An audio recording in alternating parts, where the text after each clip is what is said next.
Hello, my name is Brittany. I am going to be discussing some health disparities relating to the population of informal caregivers for impaired adults. I will be starting off the discussion with some quick background information.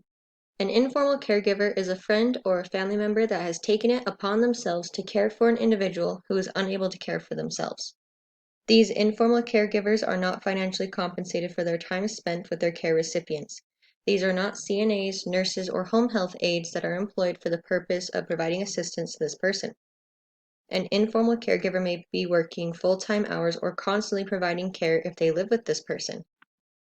To understand who an informal caregiver may be, a majority of this population are younger caregivers providing care to an individual older than themselves. According to the Family Caregiver Alliance, the average age of the care recipient is 69 years of age, while the average caregiver is 40 years of age. In America, there are almost 40 million informal caregivers who have been providing care for at least one person for at least 12 months. A mother caring for their newborn does not count as an informal caregiver. These are individuals who, like a grown son who is caring for his elderly mother diagnosed with dementia, or perhaps a parent who is caring for their mentally disabled adult child. In order to be a caregiver to an impaired adult, the one providing the care and the one receiving the care must be over 18 years of age. A risk factor for these caregivers is that they are given a substantial financial burden by taking on the role of caregiver. For some, they have had time to prepare to become the responsible party, while others are taken by surprise. While being a full-time caregiver, it is unlikely that one would be able to work and bring in income. If these caregivers were in school prior to their new role, they may have had to quit schooling in order to provide adequate care for their loved one. Depending on the level of care required, it may be difficult to maneuver a person around in their home or outside if they are providing care to someone who is wheelchair-bound.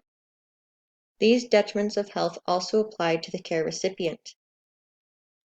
After an interview with a current full-time caregiver for an impaired adult, they stated that the most difficult part of being a caregiver is losing out on time for themselves.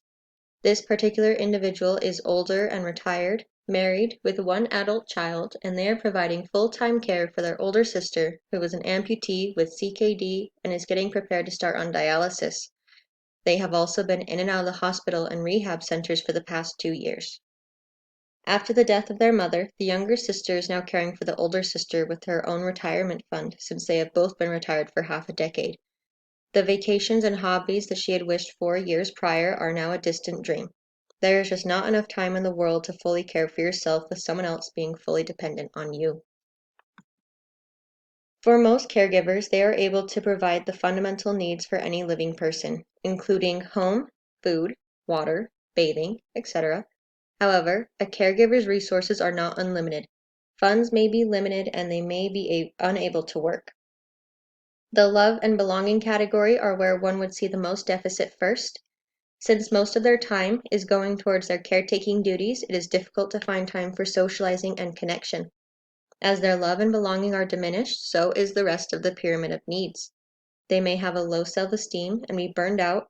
They don't have the freedom that they would if they were not a caregiver, and may have lost their position of authority and respect with family or in community. It is difficult for one to strive for all that they can be when they are given all of these hurdles. The risk of communicable disease in someone who is taking care of another. There has been no drastic increase in COVID diagnoses between caregiver and care recipient. This could be for many reasons, including the fact that caregivers do feel as though they are an at-risk population and may have adhered to restrictions more or made less trips out in public. It is unlikely that their caregiver status would cause an increase in communicable diseases. In other words, a caregiver is more likely to be diagnosed or already have non-communicable diseases that they are handling. A caregiver loses time for oneself, and that includes their own health. Somebody may be putting off their annual wellness check or missed a dermatology appointment that could diagnose a serious issue for their health. As long as one does not feel drastic side effects, they are likely to put off their own doctor visits in turn for their loved one's care. According to the CDC, around 40% of caregivers have been diagnosed with at least 2 comorbidities. A study performed by Joling and others in 2019 gave results of a 4-year study regarding caretakers and their suicidal thoughts that may come with the new responsibilities. It was seen in this study that there was a minimal increase in suicidal thoughts for caregivers to non-caregivers. After the 4-year study, 3.0% of the caretakers had suicidal thoughts, while 2.9% of the non-caregivers had suicidal thoughts. It was also noted in this study that the suicidal thoughts were caused by other detriments not related to their caregiving responsibilities, such as homelessness or loss of employment or benefits, etc. Here are my references. Thank you so much for listening.